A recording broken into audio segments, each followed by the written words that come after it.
Welcome back to నవ్య నైనిక. ఈరోజు చేపల పులుసు మేము ఎలా చేసుకున్నామో చూపిస్తాను మీకు.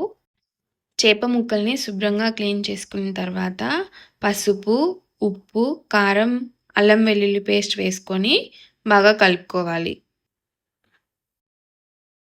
ఇలాగా ముక్కలన్నిటికీ పట్టేలాగా కలిపేసుకొని ఒక 10-15 మినిట్స్ పక్కన పెట్టుకోవాలి.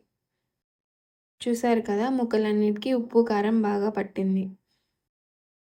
తర్వాత కడాయిలో ఆయిల్ వేసుకొని ఆయిల్ హీట్ అయిన తర్వాత ఇలా పచ్చిమిర్చి ముక్కలు వేసుకొని వేయించుకోవాలి.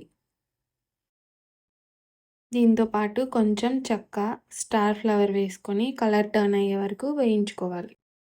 2 ఆనియన్స్, 2 టొమాటోస్ని ఇలా పేస్ట్ లాగా వేసుకొని ఆయిల్లో వేసుకొని పచ్చి వాసన పోయేలాగా బాగా ఫ్రై చేసుకోవాలి.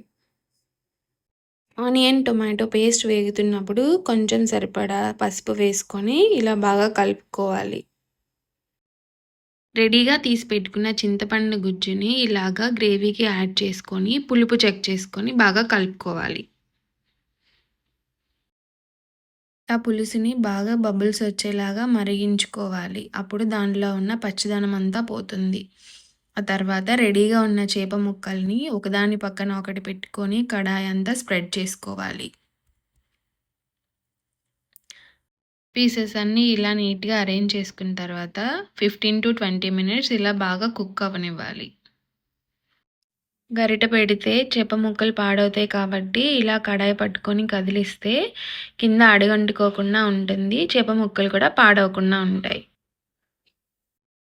ఫైనల్‌గా టేస్ట్‌కి సరిపడా ఉప్పు, కారం, గరం మసాలా యాడ్ చేసుకొని ఇంకొకసారి ఇలా కదిలించుకొని ఈవెన్‌గా స్ప్రెడ్ అయ్యేలాగా చూసుకోవాలి.